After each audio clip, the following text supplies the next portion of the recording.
Oh, this was the river after the typhoon. Uh, Normally you can see the bedrock, and there's like a small stream flowing in the middle. It's basically just like rocks, not bedrock, but riverbed of rocks. Now it's flowing so strongly that you can hear it from this far away.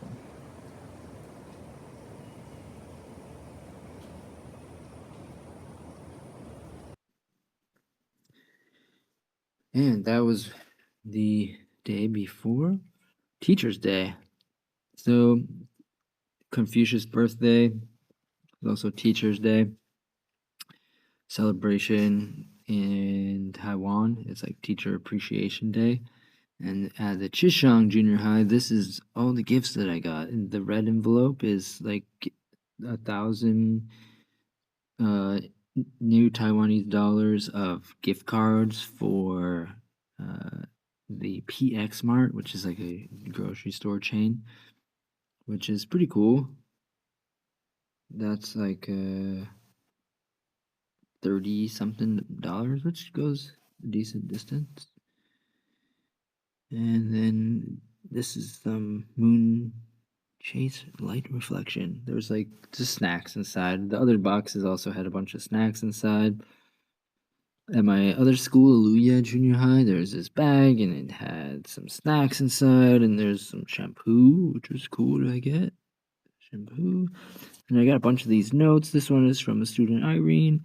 I think they use AI to translate most of them, but it's still nice. Uh, cool. Made me realize that they really appreciate me, even if they don't pay attention in class. The cat, blue cat, always there in the office at Blue Edge Uniform.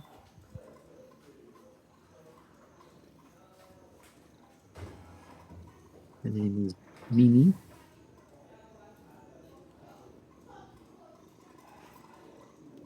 I think he's getting kind of old.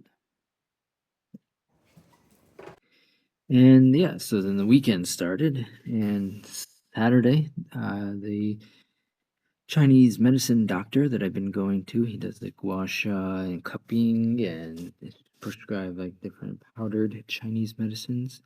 Uh, he likes my vibe, I guess, and the nurses like my vibe, so he invited me over to his house for lunch. And there is a little bit of a language barrier, but he has some decent English.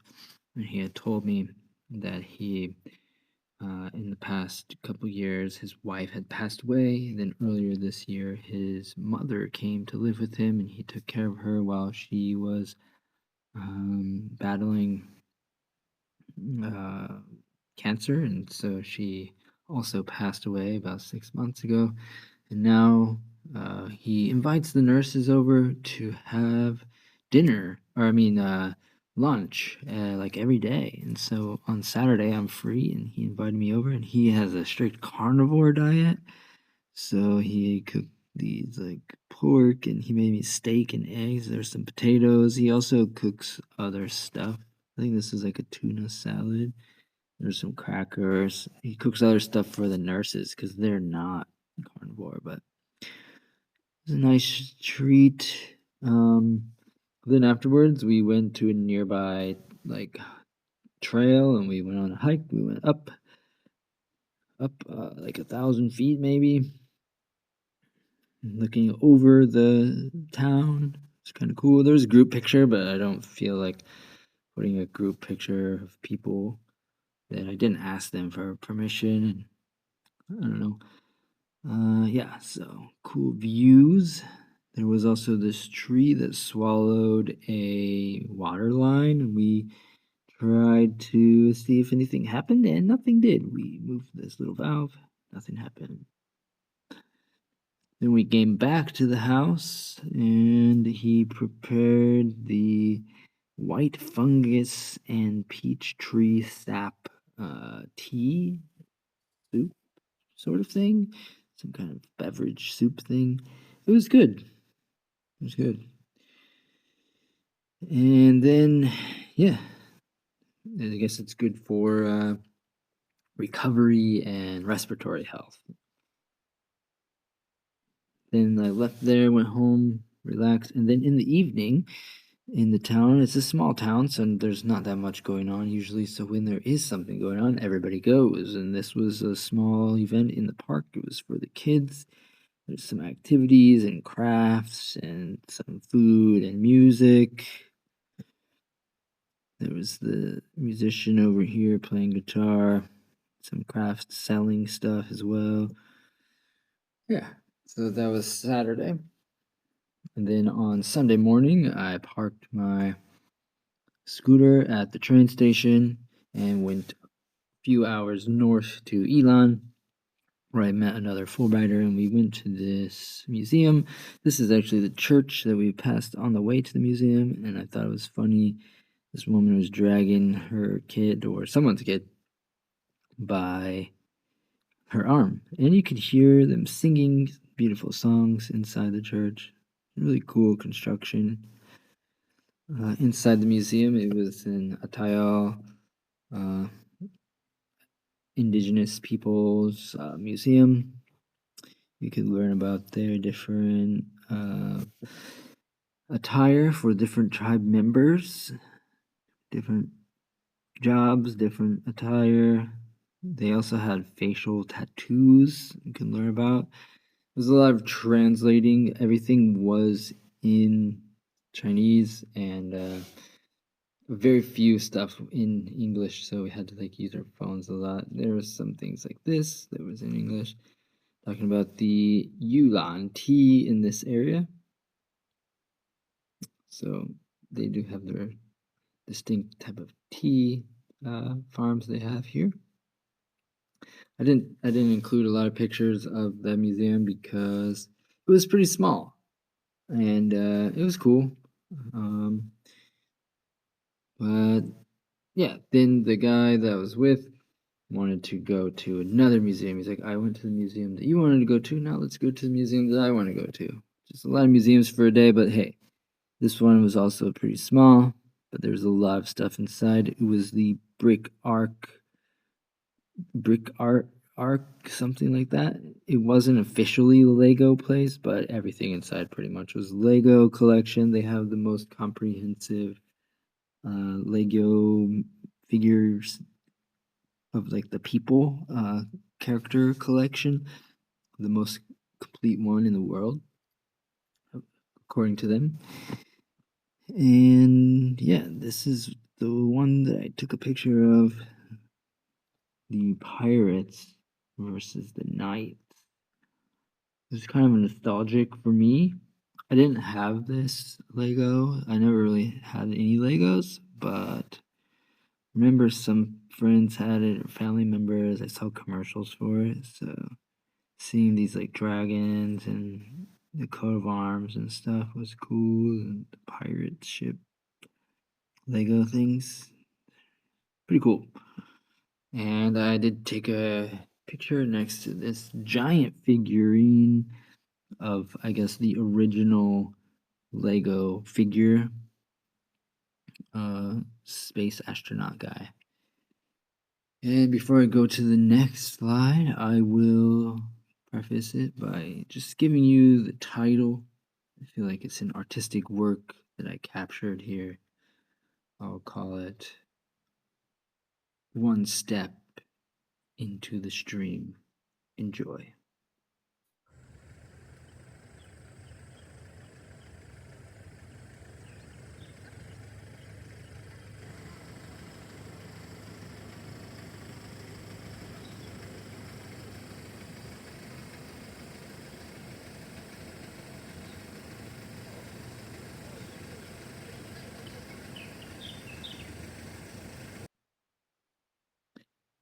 Yeah, I don't know how this shoe got in the stream or why I happened to cross its path at this time that it was there, but it was a interesting moment. It just felt sort of surreal watching this foam shoe float down the stream. And the reflection, the time of the setting sun. Felt like an artistic moment. So that happened on the way to the hospital, and there's also the next day I saw this. I think it's an orange tree, maybe a lemon tree with like no leaves and some pretty plump fruits, but they look like they're past ripeness. Strange. Fruitful negligence. I'll call it that. That's my photo name for that. Yeah, I like this floor of the train. They're not all like this. This green color was cool. I like the theme. And I just wanted to take a picture of that. I went to the train to go to a tea shop. I think that's what's next. Oh, on the way there, saw these guys. Veggie lover with an eggplant and no comment. And then never stand still, but never backward. And it looks at first glance like a New York Yankees sign, but then when you look closer, it's not. Interesting shirts. Nothing else to say about that. And then on the wall, it showed that there was nearby, but still a little bit far, a little bit out of my range for the day, a Buddhist temple up here in this little peninsula just east of Taipei. The Buddhist temple with 3 Thai Buddha statues that were donated by Thailand over here in this round pagoda situation. It's sort of like a blend of different Buddhism branches here in this one spot. It looks fascinating. I would like to visit it, but they just have the poster here for it. And then I arrived at the tea shop, Zhuang's Tea, and I really like this teapot.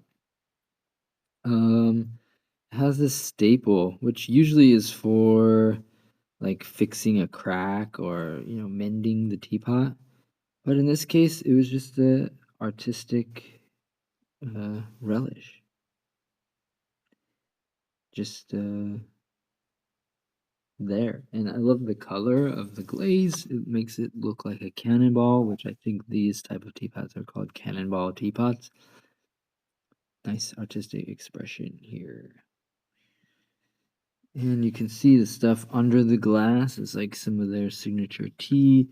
This is a special tea shop. I didn't realize it before I went that next door there was an art gallery for wood carvings, very realistically detailed carvings.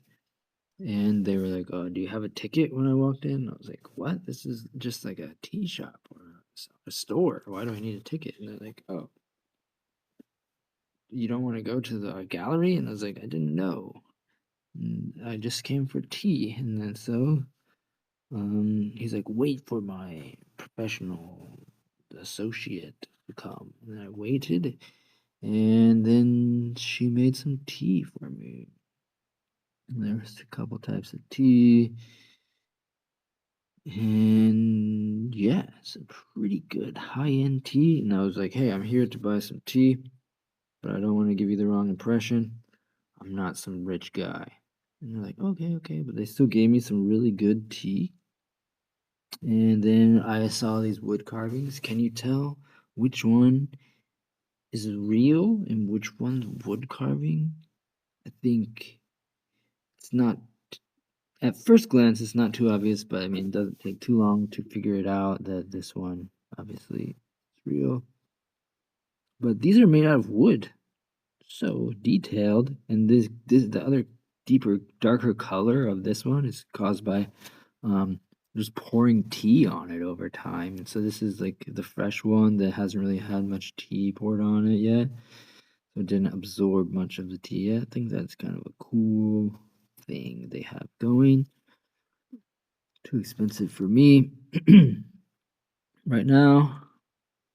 But yeah, then upstairs they had really nice tea ware. There's a whole nother cabinet that I didn't take a picture of, but a lot of stuff from China, a couple of Japanese artisans producing some of this teaware.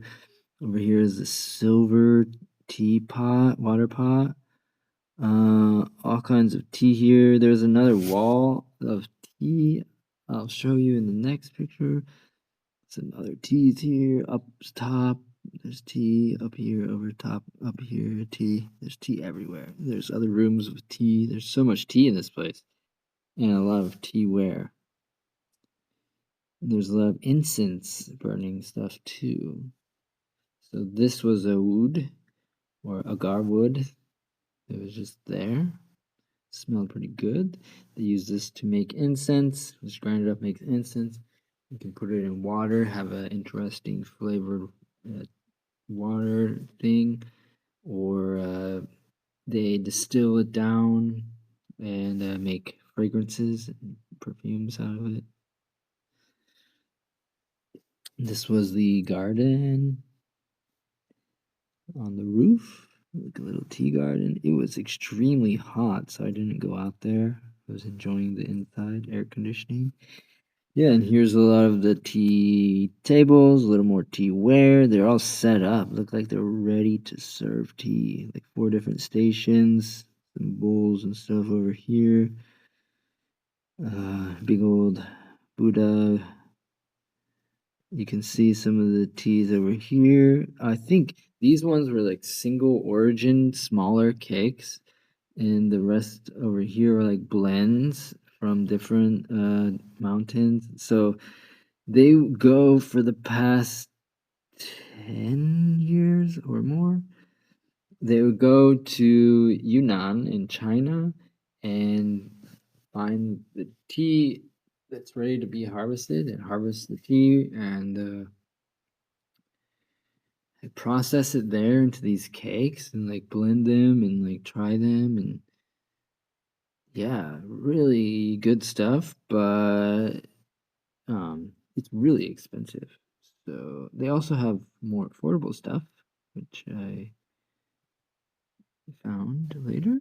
We tried some of that. This is a poem about the simplicity and complexity of tea. I guess the spirit of tea. It's a poem talking about water and people's perceptions and gods and stuff like that. Uh, Take a screenshot and get a translation. Um, that's what I did, and it's pretty cool. I would kind of wish I could just read it in Chinese. It seems a really nice poem. Yeah, then they gave me some samples of more tea, the ones that I felt like I could afford and that I wanted to take home. And there's lots of them. And they gave me some snacks. Super nice people here. So follow them on Instagram or Google. I don't know why it went out of focus. What a weird motion picture thing. Try that again. Strange. So follow them on Instagram. Super cool. And yeah, so they called a taxi for me, made it back to the train station so I could get back home by the end of the night. Because at this point, I guess I didn't mention it earlier, it was the next day. So this is Monday, 3-day weekend, get Monday off. And this is at Rusui train station where they have the cows. I think I have a different picture of this. They just love cows. They put them on their benches in a mosaic form. And yeah, last but not least, this is one of the water filters in Guangshan where I live. This is where I started getting water from. It's kind of like a gas pump feeling. And this is the reverse osmosis charcoal bamboo charcoal filter, and mineral water. And so I do the bamboo charcoal. It's 20 uh, NTD, New Taiwanese dollars, for 20 liters. And that's like, yeah, 1 NTD per liter. And 1 USD is like 30 NTD. So less than $1 to refill 20 liters. And I just have these like 6-liter jugs and then a couple 1-liter jugs, or they're 2-liter jugs. Anyways, just fill up a couple of them at a time. So that was my 3-day weekend, Teachers Day weekend, and the towards the end of September. So thanks for joining me.